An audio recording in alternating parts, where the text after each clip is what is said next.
My name is Pat Gazemba. I'm a retired professor from Salem State University, and I'm at the Lynn Museum with Jim Moser, project director of Through a Rainbow Lens, and we're going to introduce you to Lynn's LGBTQ+ history.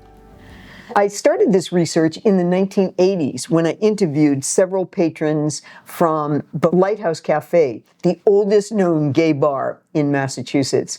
I heard remarkable stories of gay men and lesbians who were part of a proud working class bar culture. I was fascinated by your research, and I knew it was only the tip of the iceberg. To dig deeper, we collaborated with Professor Andrew Darien at Salem State University and Christian Racinos of United Lynn Pride. We were astounded to find that Lynn's history included nearly 20 gay bars and a wealth of stories that had never been told. How did our community, which once had to hide, gain a measure of political power? How did the racially and ethnically inclusive city of Lynn foster an environment where a Lynn native could become the first non-binary actor to win a Tony Award?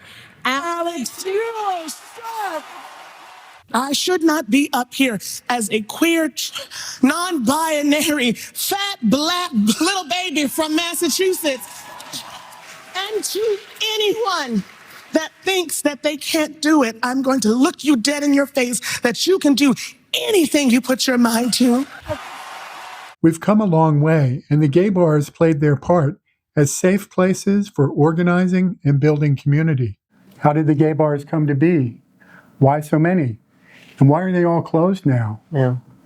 By the way, when the bars were around, they were generally called gay bars, and so we'll use that term even though the bar patrons were mixed.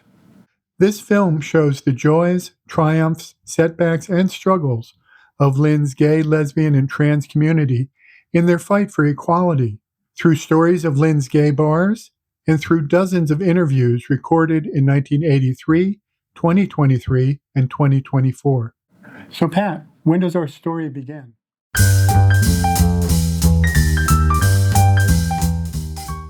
LGBTQ+ people have always been in Lynn, but little was known of that history until we started researching a series of gay bars that go back to at least the 1930s. It was a time of secrecy, danger, and discrimination when gay and lesbian people had to be careful about where they went and how they expressed themselves. Lynn has always been a gateway city for new people, ideas, and cultures, and so it's no surprise that the first gay bar opened on Lynn Harbor in the 1930s. Sailors could leave the lighthouse, cross Washington Street, and board their ships. It started out as a seamen's bar. Actually, the lesbians started going there first for prostitution, getting the sailors' monies. It was the attraction of those people to the big money of the seamen that brought the gay and lesbian crew there. The boats would actually pull up. That was another thing the lighthouse was noted for.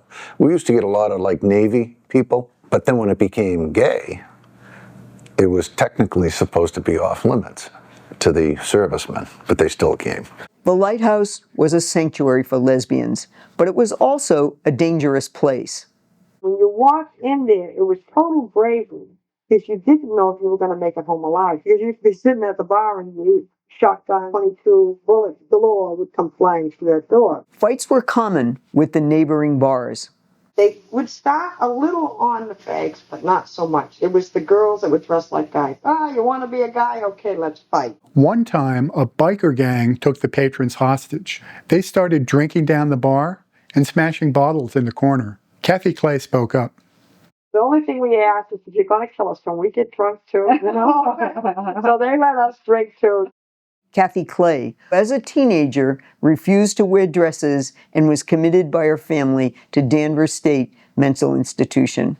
Close to Kathy's release, a nurse came up to her and gave her a note and said, "When you get out of here, I want you to go to this place." And she gave Kathy the address for the lighthouse. One of the first people Kathy saw when she walked into the lighthouse was that nurse. Kathy was relieved that she was not crazy. I felt great. I goes, oh, God, that's not me. Thank God, I'm not crazy. Finally. Jeez, it's not me. Look at them all. Pat, were there any LGBTQ+ people in Lynn before the 1930s? Sure there were. In the 19th century, for example, a spinsters party was held on Western Ave in Lynn, and it was attended by 100 single women. We suspect that many of those single women were in couples in same-sex relationships called Boston marriages. Throughout the 19th century, Lynn women were involved in struggles for women's rights and suffrage, labor rights and abolition, and civil rights, all of which intersect with and are the foundation for LGBTQ+ rights. Nathaniel Hawthorne visited Lynn, Henry Wadsworth Longfellow wrote about Lynn, Ralph Waldo Emerson lectured in Lynn, and Oscar Wilde appeared at the Lynn Music Hall. There is speculation and some evidence that each of these men loved another man. Trans people have always been in Lynn. In 1677, an Essex County woman named Dorothy Hoyt was convicted by a Puritan court of wearing men's clothing. She was sentenced to be severely whipped. Trans people continue to be treated harshly today, 350 years later.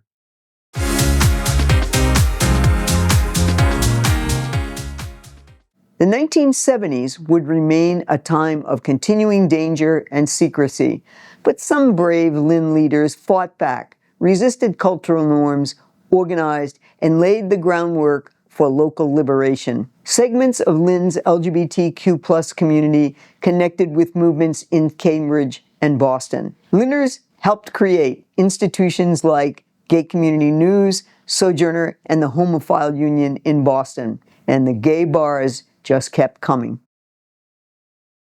Lynn's first new gay bar in 32 years, the Aquarius Lounge, opened on the Lynnway.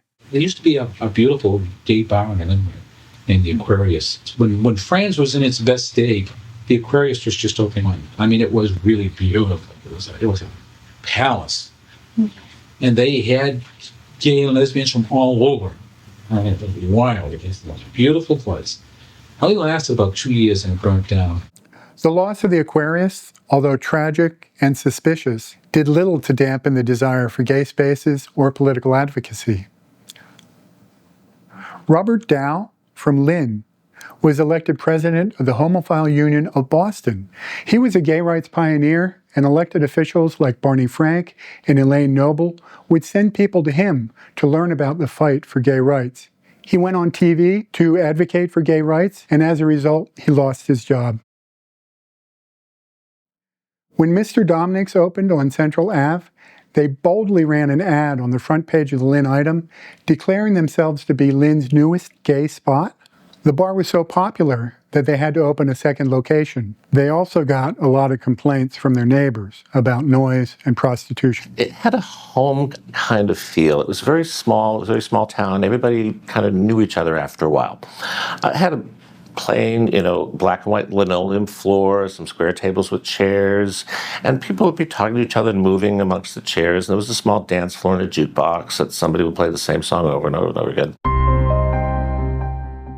While the gay bar scene was thriving, a series of suspicious fires put the bars in jeopardy.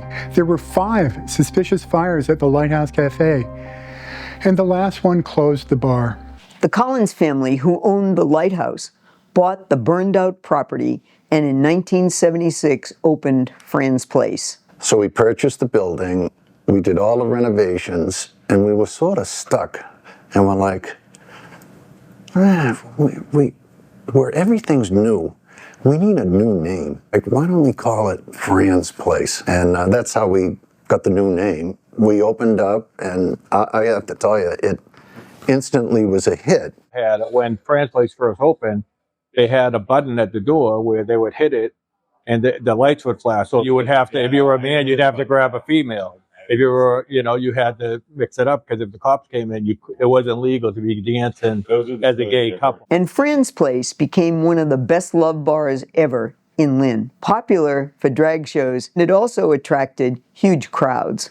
The first time I went to Fran's was with my best friend that gave me that kiss. That was our first time, and that was the first time I really was engaged in seeing like a real drag show. That was like really mind-blowing, because I was like, wow, this stuff really exists. Doing shows and everything, I was used to doing it. But I didn't think they would accept me the first time I hit the stage. I thought it was going to be a letdown again, but they fell in love with me. Every year, Fran's put on a charity drag review called Night of 100 Stars.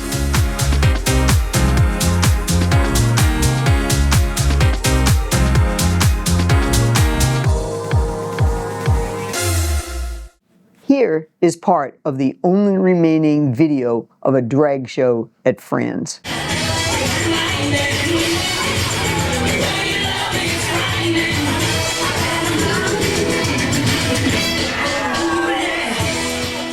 Fran's Place constructed an elaborate float each year for the Boston Pride Parade. When the women's movement push for job equality hit the GE in Lynn, it started hiring women into the skilled trades. For example, Susan Shepard was hired on the shop floor, and there she would later meet the woman who would become her wife, Marcia Hams, and the two of them together began working for women's rights in the union in Lynn, and they won those rights in court. In fact, one of the things that we ended up working on, I in particular, was on a big comparable worth case because of the disparity between the pay for men in the whole GE complex and the women's jobs. So it ended up being quite successful. The first LGBTQ plus political group on the North Shore that I'm aware of was the North Shore Gay Alliance, later renamed the North Shore Gay and Lesbian Alliance. I was a proud member. A number of us in the late 1980s built a Boston Pride float at a member's home on Walcott Street in Lynn. And that float featured our mascot, a lavender lobster. Our group grew to over 500 members, published a newsletter, and even issued membership cards. 500 people from the North Shore attended the first march in Washington for lesbian and gay rights. Safety was always a concern for LGBTQ plus Lynners. For example, there were gay bashings on Washington Street in downtown Lynn and on Lynn Beach. On one occasion, a woman was assaulted and beaten unconscious. A group of other lesbians rallied together and protested outside the courthouse in support of that woman. Oh God, I got beat up. I got into a coma. I was in a coma for a month, a year, honey. And after I woke up, I just kept going. Trans women are being, murdered all the time. Yeah, there used to be people that would come in and just start yelling queer and faggot and just slamming things and leave. You'd have to watch leaving the door. They tell you leave with someone and be careful leaving. Make sure there's nobody around, that you don't get jumped and everything. And I always said to him, make sure you sit against the wall facing the door so you see what's coming in. There was a lot of trouble at Fran's Place, like with Blue Note. Big brawls all the time. There was a big thing going around Boston. Gay men were getting hit over the head with hammers and bricks, going into bars. There was a lot of gay bashing. You could literally be beaten or shot at just from walking down the street. The police could be our protectors or the perpetrators of violence. It was a mixed bag. The cops come by, and at one point, one of them yells out the window, calls us, dykes, says, fucking dykes. And my friend said something to them, and that was all it took. They backed up really quickly, got out of the car, grabbed her, and slammed her violently on the hood of the car, and was going to proceed to cuff her. So I go over to the police officer, and I'm like, hey, you can't do that. You can't just do that. And he hauls off and hits me. And so I hit him back. It was me and probably 6 police officers, I would guess. And I got my ass kicked. But I end up going to court. And my friends come with me, and there were witnesses to it as well. Yeah, we got harassed by the cops a lot. I don't think we got harassed after that so much, though, because they got into a lot of hot water. The Lynn police have never harassed me in all the years they've known me as a gay man. And I was drunk and falling around enough that I ended up in jail many, many, many nights under drunkenness back in those days. And they never bothered me. Over time, police relations with Lynn's LGBTQ plus community would improve. When the incident at Pulse happened, the police chief assigned 2 cruises to sit outside of Fran's. That, to me, was above and beyond the call of duty. And I was like, thank you, thank you, thank you.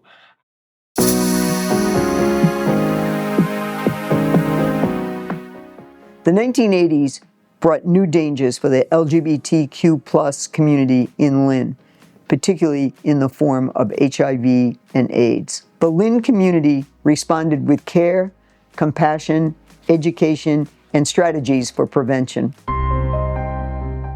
The loss of life due to AIDS was felt acutely by Lynn's gay bar patrons because the bars drew people from all the surrounding communities. Because we were going to Fran's place in like early 80s, and it was like, there was people dying, people we knew were dying every day. If I had friends that passed away with AIDS complications, some very good friends. I saw friends who were disowned by their families because of it. And it was very scary because you never knew, whether it was going to be you next. One person who really touched my heart was John. And he was a very flamboyant, gay man. He'd been beaten so many times, and this time he was HIV infected, and he actually had medications, and he had his needles that, had his medications in them. And one of the times that he actually survived one of his attacks was he pulled out his needles and told his attackers that he had HIV, and if they came near him, that he would, stab them with his needle, and he got away. People that I was working with in the shows that I was on died of AIDS, and these men were all under 35 years old. And so that really put a footprint on me in terms of understanding my own, what my journey was, like coming of age, being gay, what that meant, the fear of being gay, because being gay meant you were going to die of AIDS, which of course that's not the case, but it was so much unknown. And so as I began to educate myself, I did realize that there was an opportunity to make a difference and be an advocate for my own community. Many churches refused to perform services for AIDS victims. The St. Pius V Catholic community submitted a panel to the National AIDS Memorial Quilt with a letter saying, quote, "Our local funeral director and our parish community are welcoming to all people. And as a result, the AIDS Action Committee often referred people to us. We displayed their panel this year as part of our exhibit at the Lynn Museum. A portion of the AIDS quilt came to Lynn a dozen times and was viewed by thousands of Lynners. Wanting to make a strong impression, an HIV outreach worker worked in the bars and other gathering places dressed in drag. She was known first as Miss Syphilis and later as Blanche Debris. Discrimination at work was also common. I had some friends at work that wouldn't talk to me, and and they would say, hey, we don't, something would happen, and they'd be like, yeah, we don't want Dave coming in here because he's gay. Even someone who would talk about me and write about me and on notes and on my locker, and someone keyed my car, and I still back that person up because that wasn't me. I couldn't do that because they hated me. That means I didn't hate them. Because they just didn't know. They didn't understand. I was often in situations where people of power were assuming that I was a straight man and openly being negative towards disenfranchised communities. And there was a vice president of the university at that time who was particularly vexed by my moves around salary equity. Man-hating dykes was what he called us. Lynn had 10 gay bars at 5 locations at various times during the 1980s. The gay bar on Broad Street changed its name a lot. It was Dom's Lounge and Barbecue, then Billy G's, then JR's Ranch, the Gay Blade, Marco, and finally a third Mr. Dominic's. I think it was more a cover for something than anything else. So it wasn't really like they were trying to do a business. It was like just a business. It's like they needed a front for something. It was a guy's bar. It was very seedy. Come to find out, it was known for, I guess, all the hustlers in the area used to hang out there. Trans people were welcome at Mr. Dominic's and most other bars. At Dominic's in 1977, I met my first transgender person who was transitioning. I thought absolutely nothing of it. You're Renee, hi, want to dance? Joseph's restaurant was opened by Carl Norgall and his partner, Joseph Grover. They wanted to create a piano bar atmosphere, but it later evolved into a video bar with a small dance floor and Carl as the VJ playing music videos. Joseph was strictly a men's bar. I mean, some lesbians went, but he wasn't too keen on the lesbian. A fire that started at the gay bar Tammany Hall destroyed a dozen businesses in Central Square. The owner, Dominic Serino, was convicted of insurance fraud. He had contractors submit inflated invoices before the fire. Fran's place was plagued by fires for years, but that problem stopped when Mr. Serino went to prison. Through that time, it was extremely tough because we had all these fires we had to deal with. And I was getting the word from other people who was doing it. And it was the guy up the street. So he gets caught burning his own place, goes to jail. I mean, I was being interrogated by the fire department, and I actually made an appointment after this with him and said, I can guarantee you, you will never see another fire in France. And we never did have one. 2 gay bars survived the second Great Fire of Lynn. The next 12 hours would be a nightmare, literally, for the more than 500 firefighters who would be called to battle a 10-alarm blaze that will go down as one of the worst in New England history. JR's ranch survived because it was a concrete bunker. Fran's place survived because the manager, Tony the Tiger, refused to leave the building, forcing the firemen to keep pouring water onto the roof. I was on the phone with the fire department, and I told them I'm not going to leave the building. And so they put a hose truck on both sides, pouring water on the roof, saved the building from being burned to the ground. If it wasn't for that night, if it wasn't for me refusing to leave the building would be gone.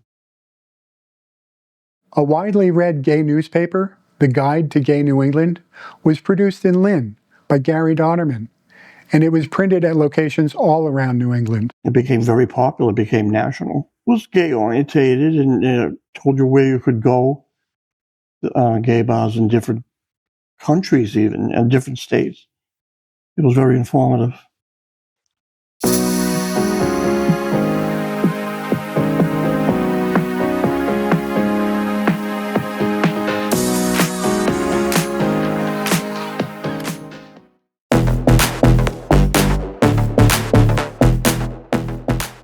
The 1990s were a time of increased activity as more folks came out in the media-friendly atmosphere of the Ellen DeGeneres show and the sitcom Will and Grace. With those shows in the background, our movement gained strength. Jack Noseworthy, a Lynner, landed a TV role on Teach. One of Lynn's famous LGBTQ+ people in the arts, Jack is known for the roles he played in Event Horizon, Barbed Wire, and Killing Kennedy. Edgar tells me, in my capacity as Attorney General, in as much as my capacity as your brother, I imagine, that you're having an affair with Judas Campbell, who is also having an affair with Sam Giancana. Sam Giancana is a mobster. I always knew that I wanted to be an actor. It was something I said from my earliest days and my earliest memories. I always knew that that was my path. And that experience that happens between the actors on stage and the audience, and something that can only happen once with that group of people, was like a drug. It was something, oh God, I just want to feel that again.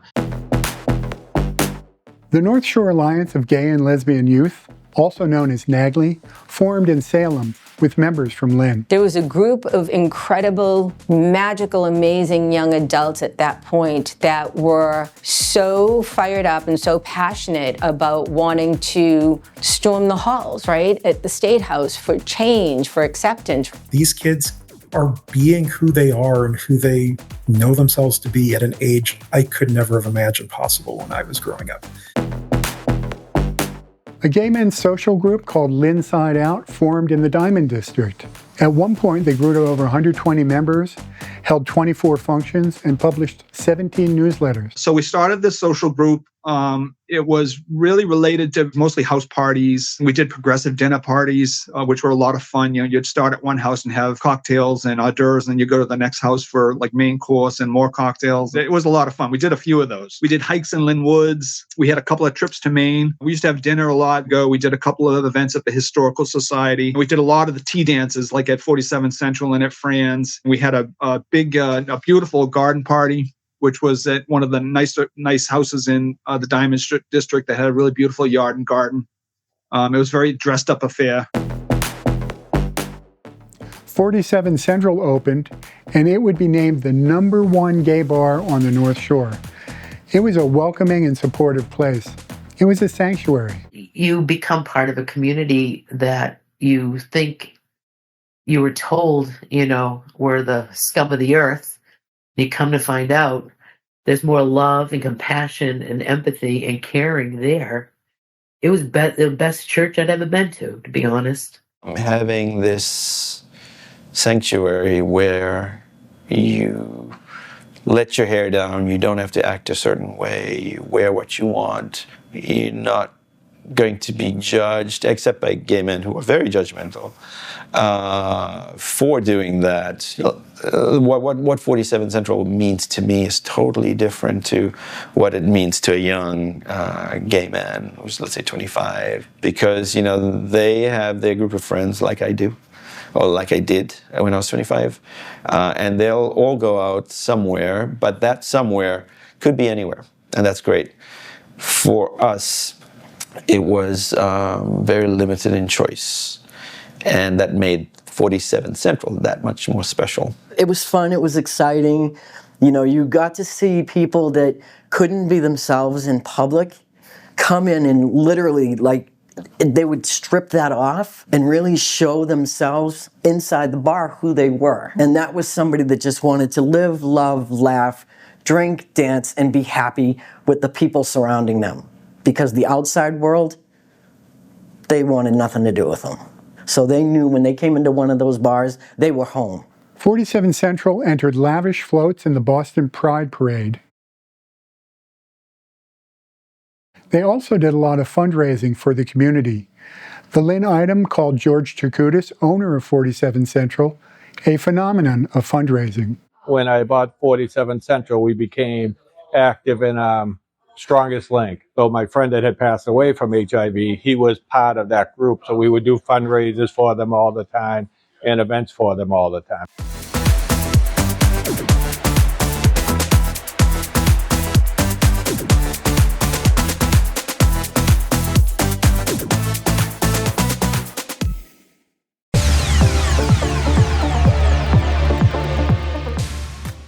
In the 2000s, we saw a profound shift in our movement. We focused more on broader civil rights, such as assuring that our families were protected, our chosen families had the rights and protections that all other families had, that we could have children ourselves, and that we could adopt children. We also wanted to assure that young LGBTQ+ students in our schools should be educated to be able to protect themselves, and that they should be inspired to believe that they had a bright future. And we wanted them to have positive same-sex health education. The first gay-straight alliance at any Lynn school was formed at Lynn English High School. If you support the club, I want you to get in the picture. So if you look back at that yearbook photo, the group is huge. And when really, there were probably only 3 of us.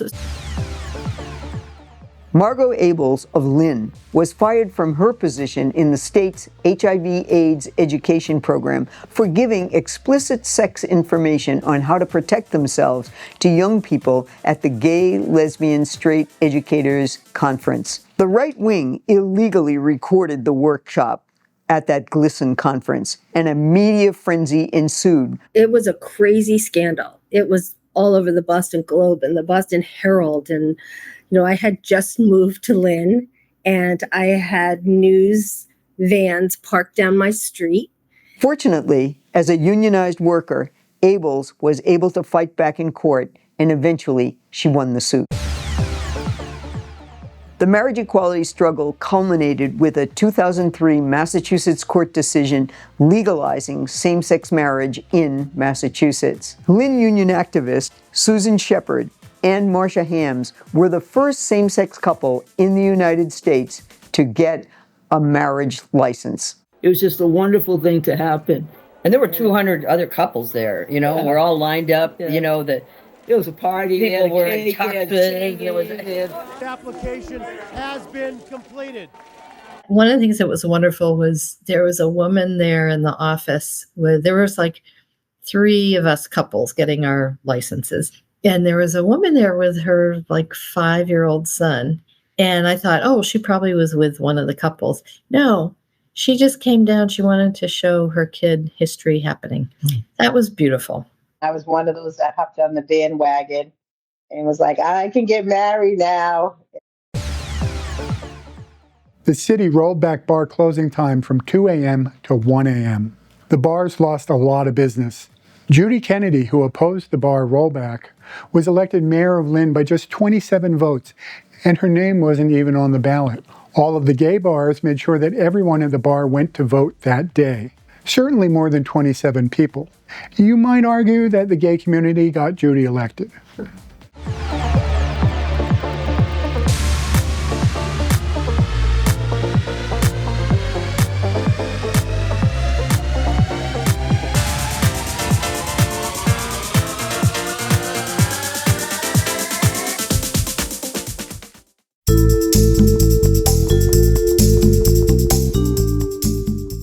The 2010s were a time of renewed pride and acceptance as marriage equality swept the country. With the defeat of Hillary Clinton and the emergence of a MAGA mentality, our community remains laser-focused on preserving and institutionalizing our rights and protections, and expanding them, as well as documenting, preserving, and sharing our history. Lynn saw the first raising of the pride flag at City Hall. It was not on the official flagpole next to City Hall, but on the island across the street. More than 100 people attended Lynn's first gay pride event in the courtyard of the Lynn Museum. A youth group called BU formed at St. Stephen's Episcopal Church. They hosted the city's first youth pride event.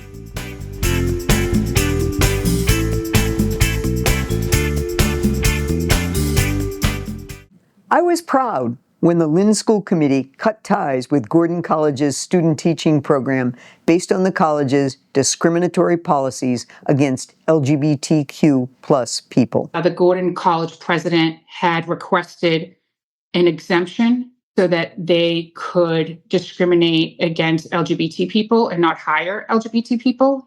A dress code debate ensued at the school committee over a student at Lynn English High School wearing a t-shirt that said, quote, "All the cool girls are lesbian." Lynn English High School students are to be commended for their bravery in standing up to support this student. Alex Newell won a spot on the TV show Glee and would go on to win a Tony Award for their role in the play Shocked. Glee softened the hearts and minds of millions of viewers to the challenges of our community, just as it consoled many viewers of all ages. Christy Cahill and Amanda Stevens opened Northern Nights, a gay bar on the Linway. Flamboyant yet homey, this was a promising new venture in an era when gay bars in Lynn were closing. Fran's closed with an emotional farewell party. That location had hosted the Lighthouse and Fran's Place for 79 years. Saturday was very, very emotional. It was one and end of an era. Fran's was the oldest gay bar in Massachusetts. I had that job since 1986. That was an extreme emotional night for everyone, including me. I mean, people coming up to you, these are adults my age, maybe even younger, hugging you. I would have killed myself if it wasn't for this place. I mean, it's like, it was just shocking. And it's like, to know, I guess not to know what they really went through because when I saw them, they were extremely happy because they were in their home.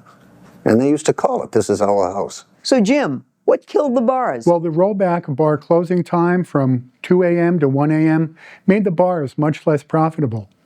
The ability to meet people online reduced the need for bars as a meeting place. And greater acceptance of gay people, such as through marriage equality, made it safer to be out and proud in public. Well, I remember when AOL started and social media started, that was the downfall of the bars. And then I think equality was the other downfall of the bar, in the nightclubs.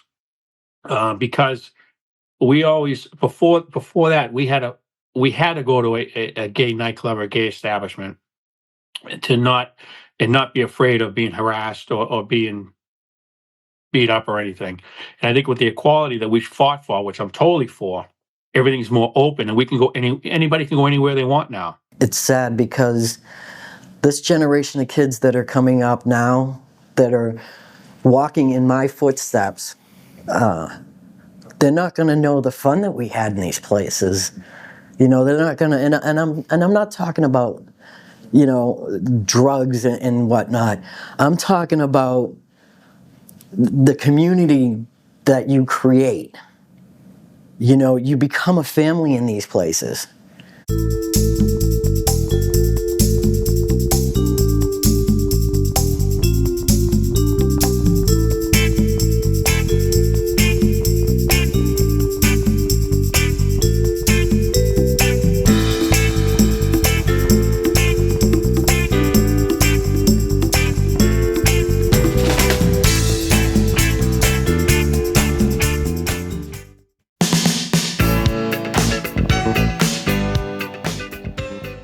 The 2020s have seen a time of rising community activity and increasing political power.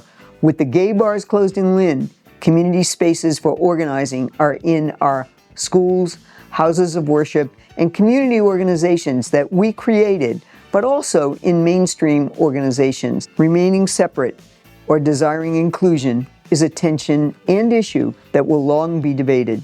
Our community remains focused on institutionalizing our rights in this era in which democracy is challenged. In the 2020s, we saw progress in sports, pop queer culture, labor support, publishing, language, pride celebrations, and in recording our history. Lynn elected its first out officials to the City Council and the School Committee, Coco Allensug and Tiffany Magnolia. For Ward 3, you will have 2 city councilors moving forward because you can see my husband working very hard for our ward. Well, I'm the first LGBT city councilor in Lynn. There are LGBT councilors before me, but they're not out. So for me to be out, it inspires a lot of people in Lynn, not only the LGBT community, but the immigrants in general. It takes people like me and Coco who are elected officials who stand up for LGBT rights, but it also takes every ally possible. Lightweight boxer Rashida Ellis, a Lynn native, powered her way to compete in the Tokyo Olympic Games at age 26. She would go on to win the Elite Women's Championship gold, becoming the first American woman to win the lightweight division at the International Boxing Association World Championships.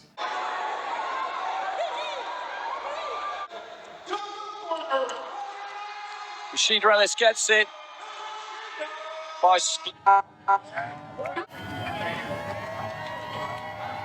Well, first and foremost, it feels so good to be home.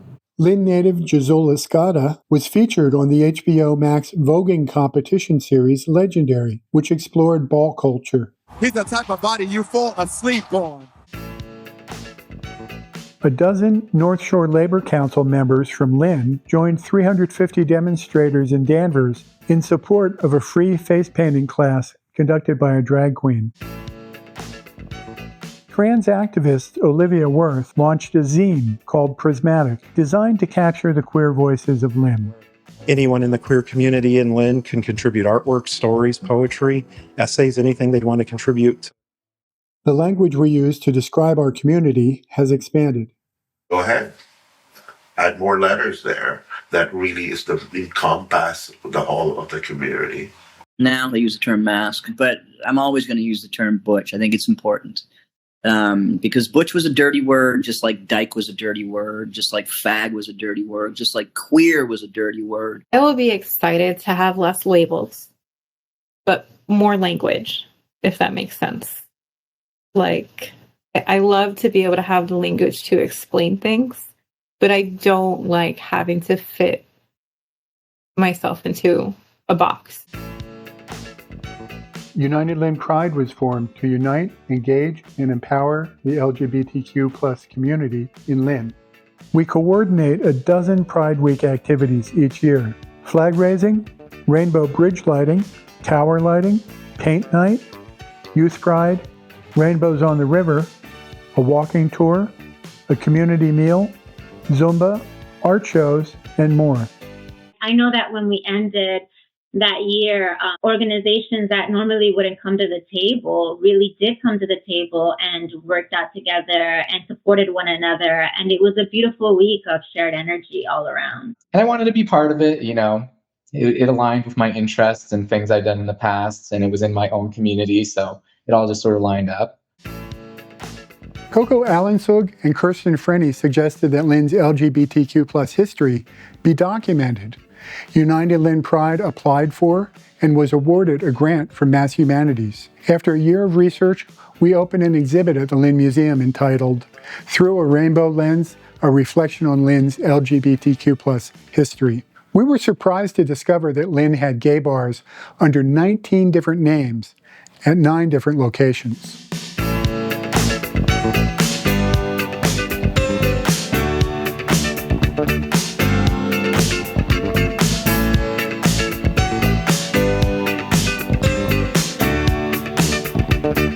At the exhibit, Lynn's LGBTQ plus community and allies came together again, as they had not done since the last bar closed 8 years earlier.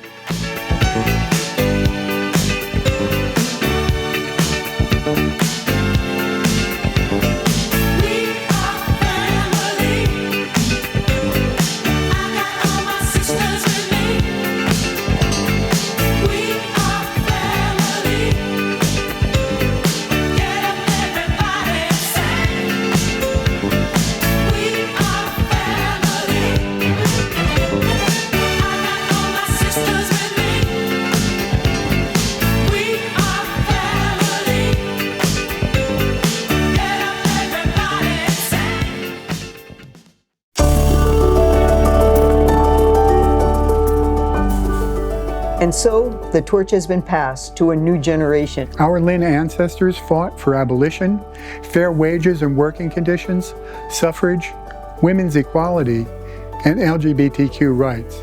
The forces arrayed against them have been daunting, yet the struggle continues. We organized, we partied. We protested, we celebrated. We marched, we shared our stories, and we will continue to do all of that until we reach equality and justice for all people.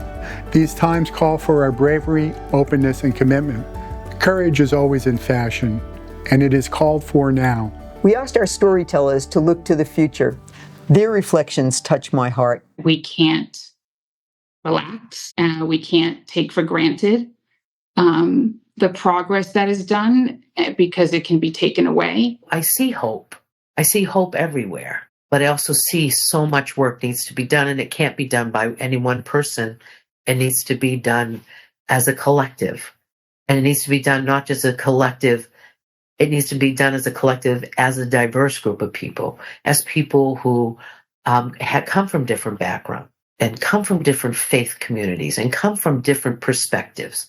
For me, it's creating that connection in the community again. People really have to find, like, we were all really close at one point, and then as we got accepted, or as technology took over and the bars started closing down, everybody kind of like went into their own ways and their little pods and doing whatever. Right now, I just feel like it's so incredibly important that everybody starts banding together again. It's like, you know, everybody holding their arms together, walking the bridge. It's like what we have to go back to do. You can't undo this. I think we're in for a rough time. One, that we're here. 2, we're not going anywhere. And 3, if people think that they're just going to steamroll us into losing our rights, it's not going to happen. I am constantly inspired by how many people are fighting.